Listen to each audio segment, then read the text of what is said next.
안녕하세요. 반갑습니다. 허브긴즈 TV의 한정반입니다. 반갑습니다. 일요일인데 참 주말간 이슈가 많았습니다. 네, 세계가 들썩들썩하는 그런 상황인 것 같습니다. 헝다발 이슈도 좀 있었었고, 러시아에서 우크라이나 침공 관련된 이슈도 있는 상황이고, 미국 증시도 좋지 않은 상황에서 이제 오미크론 관련된 이슈도 계속 부각을 받는 상황이고, 비트코인도 폭락을 했죠? 비트코인 왜 폭락했을까요? 빔 한 번 맞았다고 하는데, 워렌 버핏인가요? 워렌 버핏의 지인인지가 한마디 했다고 하는 것 같은데, 어쨌든 주말에 사실 뭔가 이렇게 기분 좋은 뉴스들보다는 약간 좀 암울암울한 뉴스들이 좀 많아가지고, 좀 아쉬운 주말이긴 합니다. 하지만 그렇다 한들 벌써 이슈는 나와줘 버렸고, 그런 것도 대부분 월요일 아침 시장에 다 반영이 되는 거죠. 그냥 장중에 나온 악재보다 이렇게 주말간 나와준 악재가 시초가에 반영이 되는 모습이 조금 더 매매할 땐 수월하지 않을까라는 말씀 좀 드리도록 하겠습니다. 언제나 그랬듯이 주식시장에는 여러 가지 악재가 산재되어 있습니다. 하지만 냉정하게 보면 여태까지 나와준 악재 자체가 시장에서 웬만큼 다 노출이 되는 악재이기 때문에 이게 과연 얼마만큼 영향을 줄지에 대해서는 좀 회의적인 시선으로 봐야 된다. 월요일 이제 시장 열리는 거 보고 나서 어쩔 수 없는 부분이니까요, 사실. 맞습니다. 시장 보고 나서 잘 대응하면 또 되지 않을까 생각이 됩니다. 자, 그러면 우리 바로 첫 번째 재료 브리핑 좀 간단하게 시작을 해보도록 하겠습니다. 첫 번째는 제가 소개를 시켜드리도록 하겠습니다. 이 반도체에 쏠리는 수급 해서 반도체 관련된 종목군들을 좀 가져왔습니다. 이제 오미크론으로 인해서 흔들리는 시장 속에서 메이저들의 수급이 지속적으로 반도체 섹터에 강하게 유입이 되는 모습을 보여주고 있고요. 특징적으로 두 가지 이슈 때문에 이 반도체 섹터에 돈이 들어가준다라고 이해를 해주시면 될 것 같아요. 첫 번째, 11월 이후에 지금 외국인들의 자금 유입이 이루어지는 것은 대체적으로 공매도 쇼커발 가능성이 상당히 높습니다. 그러니까 외국인들이 실제 현물을 매수해가지고 반도체 섹터를 끌어올리는 것보다는 그동안 공매도를 쳤었던 수량을 쇼커버를 해주면서 어느 정도 공매도도 차익 실현을 해주고 있다라고 한번 이해를 해주시면 될 것 같고요. 두 번째는 이제 D램 다운 사이클에 마감될 것이라는 기대감이 좀 살아있다라고 보시면 될 것 같습니다. 이 현물 거래 가격이 고정 거래 가격을 수개월 선행하는 모습을 예전부터 보여줬어요. 근데 이제 현물 거래 가격이 바닥을 찍고 올라와주는 모습을 보여줬고, 고정 거래 가격 또한 어느 정도 더 이상 하락폭을 만들어주진 않고 멈췄습니다. 그 말은 즉 다운 사이클이 끝나가는 시점이라고 보시면 될 것 같고요. 그렇게 되면 디램 가격이 올라가면 올라갈수록 반도체 섹터는 주목을 받을 수밖에 없지 않습니까? 그쵸. 이제 반도체가 이제 디램 값 때문에 사실 이제 워낙 연초에 잘 됐었잖아요. 맞습니다. 보통 반도체 사이클 한 2에서 3년 정도 이제 주기로 오는데 17년도, 18년도에 한번 굉장히 좋았고, 그리고 이제 유동성 타가지고 이번 연초에 굉장히 좋았는데 디램의 이제 공급 과잉이었죠. 이게 또 너무 많다 보니까 가격이 떨어지고 자연스럽게 이제 반도체 기업들의 이제 주가들도 조금 하향세를 그렸다가 최근에 다시 한번 움직여주고 있는 상황입니다. 이게 조정을 보여주는 사이클이 끝나는 시점에서는 주가는 선반영을 해줄 수밖에 없다는 말씀을 좀 드리고 싶어요. 대표적인 예시로 LCD 패널 가격 상승으로 수혜를 봤었던 LG 디스플레이라는 기업도 있죠. 근데 그 기업도 가격이 폭등했다가 고점을 찍고 내려와주는 시기가 거의 사이클이 한 6개월 사이클이었어요. 그리고 나서 이제 새로운 신규 사업 모멘텀이 붙어서 올라가지고 있는데, 반도체는 특히 이 디램 가격이 좀 영향을 많이 받습니다. 근데 어느 정도 현물 거래 가격이 다시 한 번 더 반등을 해줬다라는 것도 되게 중요하고요. 이 고정 거래 가격은 쉽게 변하지 않습니다. 쉽게 변하지 않는데 4개월을 선행하는 현물 거래 가격이 움직여줬다라는 것은 고정 거래 가격 또한 어느 정도 이제 바닥을 잡아주면서 움직여주고 있다. 그 말은 즉보다 주가 또한 어느 정도 바닥을 자리 잡고 다시 한 번 더 방향성을 위로 틀어주는 시기다 라고 이해를 해주시면 될 것 같아요. 주식시장에서 우리가 집중을 해야 되는 섹터는 사실 되게 명확합니다.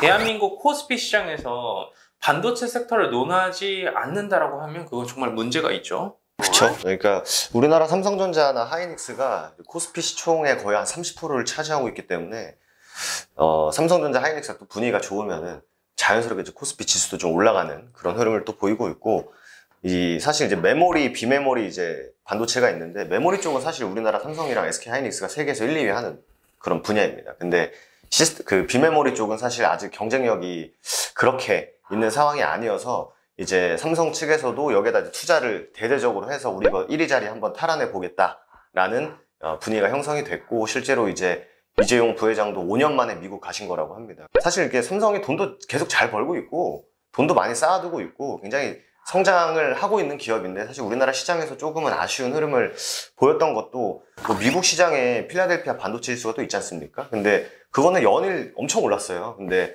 미국에 있는 반도체 기업들은 살짝 이제 비메모리 쪽에 대부분의 기업들이 포진해 있고, 말씀드린 대로 우리나라 이제 메모리 쪽에 좀 강자기 때문에 좀 그 같이 못 갔다, 이렇게 좀 봐주시면 될 것 같습니다. 그래서 이제 투자가 진행이 되면은 이제 하나하나 또 거기서 나올 수 있는 결과물들, 거기서 나올 수 있는 또 수혜를 보는 기업들이 굉장히 많기 때문에 또 기대를 해볼 만한 섹터다라고 정리해드리면 될 것 같습니다. 저는 시장에서 관점을 봤었을 때 코스피 지수가 올라가기 위해서는 반도체 섹터의 상승이 필수 불가결이라고 생각을 합니다. 왜 그러냐면 대한민국 주식시장이 지금 박스권에 갇혀서 움직여주고 있고, 사실 힘을 크게 못 써주는 시기를 보여주고 있는데, 결국 지수를 이끌어가기 위해서는 주도주가 탄생을 해야 되고, 그 주도주는 이 지수를 끌어올릴 수 있을 만큼 덩치도 크고 시가총액도 명확한 기업군들이라는 말씀을 좀 드리고 싶어요. 예전에 코스닥이 바이오 기업군들을 필두로 셀트리온, 신라젠, 셀트리온 헬스케어 등등 이런 바이오 기업군들을 필두로 올라가줬다가 최근에는 게임주들 위주로 다시 한번 더 수급이 들어가서 지수를 상방으로 끌어서 올려줬습니다. 하지만 코스피 시장은 상대적으로 약세 흐름을 보여준 이유 자체가 왜 그러냐면, 반도체 섹터가 움직여주지 않는다라고 하면 사실 코스피 시장이 대대적인 상승장을 만들어주기는 어렵다라는 겁니다. 그동안 어느 정도 다른 이제 성장 섹터 위주로 수급이 들어가주면서 지수를 견인을 해줬지만 탄력적으로 부족한 이유도 반도체가 부각을 받지 못했기 때문에. 하지만 이제는 다시 한번 더 다운 사이클이 끝나가는 시기고, 사이클 자체가 다시 한번 더 긍정적으로 흘러가주는 시기이기 때문에 우리는 무조건 집중해서 반도체를 봐야 한다 하는 말씀을 좀 드리도록 하겠습니다. 자, 관련 종목군들은 저희가 또 마지막에 정리를 해서 한번 올려드리도록 하고요. 두 번째 모멘텀 한번 소개시켜 주시겠습니까? 두 번째는 자주 언급되는 이슈인데, 이제 또 원전 얘기를 한번 또 해볼까 해요. 그래서 요번에 신한울 또 이제 재개해야 된다, 뭐 이런 얘기들이, 원래는 이제 야권 대선 후보인 윤석열 대선 후보가 이제 처음에 이제 원전 얘기를 먼저 해주셨었는데, 이재명 대선 후보도 또 다시 한번 요번에 이제 원전 얘기를 또 꺼내주시면서 이게 약간 좀 건설주 느낌이 나죠? 맞습니다. 야권, 여권, 대선 후보들이 모두 이제 뭔가 정책적인 분위기를 풍기는 그런 섹터로 또 이제 또 수혜를 또 받아볼 수 있지 않나 해가지고 또 원전을 또 갖고 왔습니다. 이 송영길 더불어민주당 대표 또한 이 원전에 대해서 상당히 긍정적인 발언을 이어가고 있는 상황이고요. 전체적으로 우리는 기억을 해야 되는 것이, 테마는 사실 기대감의 프리미엄만 붙어서 움직여주는 이렇게 어떻게 보면 거품성 상승이 상당히 큽니다. 근데 원전 쪽을 보시면 지금 한국과 미국과의 원전 동맹도 이루어지고 있고, 해외 원전 수주권 자체가 내년 상반기에서 하반기 사이에 충분히 나와줄 수 있을 만한 가능성이 높은 상황이고요. 원전에 관련된 이 정책에 대한 기대감도 같이 살아있기 때문에 결국 이런 기대감만 풍부했었던 원전이라는 테마가 하나의 이제 섹터로 전환을 해주는 그런 시기다. 그런 일련의 과정을 겪어가고 있기 때문에 앞으로 2022년도 대한민국 시장을 빛낼 수 있을 만한 하나의 테마가 아닌 섹터로 탈바꿈되지 않을까. 실제 수주를 받아서 이 수조원 단위, 수십조 원 규모 단위의 이런 원전 수주가 이루어질 경우에는 컨소시엄을 지금 구성을 해서 운영을 하고 있는데, 여러 가지 기업분들이 관련 수혜를 받게 되면 시가총액이 뛸 수밖에 없겠죠. 그게 뭐 한두 푼도 아니고 수십조 원의 규모이다 보니까. 한정판에서도 많이 말씀을 드렸지만, 실제 뭐 한 몇 개월 전에는 이제 뭐 체코발 또 원전 또 그 수주 기대감도 있었고, 그리고 또 이제 친환경적인 모멘텀도 머금고 있었고, 그리고 야권 후보의 입에서 나왔던 정책 이슈도 있었고, 요번에 또 여권 인사에서 나오는 정책 이슈다 보니까, 그러니까 여기서 이제는 뒷받침만 돼주면 좋을 게 이제 실적이죠. 이제 뭐 기대감도 충분히 뭐 많이 불러일으켜졌었고, 실제로 입에서 나온 거기 때문에 이게 정책 기대감으로도 될 수 있는데, 향후에 더 올라가는 애들은 사실 추가적인 어떤 모멘텀이 있어야 되는데, 이제 그게 바로 실적인 경우가 굉장히 많고, 실제로 막 정치 인맥주라든지 뭐 정책주들이 굉장히 많잖아요. 또 정치 시즌이 되면은. 맞습니다. 근데 그런 종목들 중에 좀 대장주급으로 가는 종목들을 보면은 꼭 괜찮은 사업들을 하나씩 하고 있고, 작지만 실적이 이렇게 우상향하는 기업들이 굉장히 많아요. 그러면서 시총이 좀 저평가되어 있는 기업들. 그래서 원전 관련주들도 지금 많이 떠 있는 종목들도 많습니다만, 그 안에서 실적이라든지 실수혜를 받을 수 있는 종목들을 잘 찾아보시면 또 좋은 종목을 또 선별할 수 있지 않을까, 이렇게 생각이 됩니다. 그럼 뭐 간단하게 또 관련주도 한 번씩 좀 정리를 한번 해보도록 하겠습니다. 역시 반도체 하면 뭐 코스피 상승에 배팅을 한다? 그러면 역시나 삼성전자와 하이닉스이지 않겠습니까? 뭐 많은 사람들이 사실 올 초에 이제 삼성전자 매수해가지고 힘들어하시는 분들이 많은데 어쨌든 삼성전자는 삼성전자다. 그리고 SK 하이닉스도 삼성전자보다 더 먼저 반응을 하긴 했습니다만 어쨌든 투탑으로 보시면 좋을 것 같고요. 그리고 이제 또 주성 엔지니어링, 또 리노공업, 네페스와 같이 뭐 반도체 장비 회사라든지 혹은 뭐 비메모리, 또 파운드리 이쪽 관련 종목들이 굉장히 많기 때문에 그 안에서도 말씀드린 저희가 또 강조드리는 이제 1등 종목들 대장주 위주로 한번 보시는 게 좋지 않겠나 말씀드리고 싶습니다. 이게 보시면 주성 엔지니어링이라는 기업도 이제 반도체 장비 관련된 회사인데 최근에 실적 관련된 이슈가 좀 나와줬습니다. 그러면서 이 기업이 다시 한번 더 재평가를 받으며 신고가를 향해 움직여주는 상당히 좋은 기업이라고 한번 이해를 해주시면 될 것 같고요. 네페스 또한 마찬가지로 이번에 흑자전환 모멘텀이 좀 있습니다. 반도체 시즌이 올 때 무조건 봐야 되는 기업 중 하나이지 않을까라는 말씀드리도록 하겠습니다. 리노공업이야 뭐 두 번 말하면 입 아픈 좋은 기업이죠. 거의 뭐 네.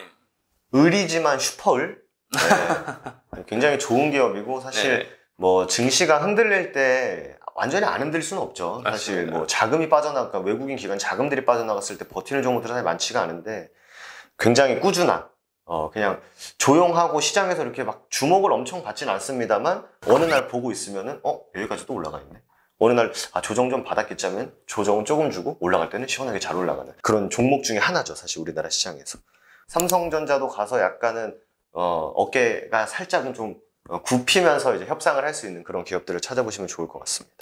자, 그럼 두 번째 이제 원전 관련된 기업분들 좀 소개를 시켜드릴 건데 원전은 사실 제가 생각을 하기엔 정해져 있어요. 그렇죠? 예, 정해져 있고 관련 테마로만 움직여주는 기업분들은 좀 배제를 시키는 게 맞으시고요. 실수혜를 받는 기업분들 예시를 들자면 한전기술, 두산중공업, LG파워 정도 관심 있게 보시는 게 맞고요. 두산중공업은 최근에 뭐 유중 관련된 이슈가 조금 붙어가지고 어느 정도 주가 흐름이 전체적인 흐름 자체가 약세의 흐름을 보여주고 있지만 그런 키워드 또한 앞으로의 성장 발판을 위한 유성전자이기 때문에 너무 우려치는 않으셔도 된다는 말씀 드리도록 하겠습니다. 자, 좋습니다. 저희 허브기자TV 첫 번째 제로브리핑 연천도까지만 하면서 마감하도록 하고요. 두 번째는 더 좋은 모멘텀으로 인사드리도록 하겠습니다. 감사합니다.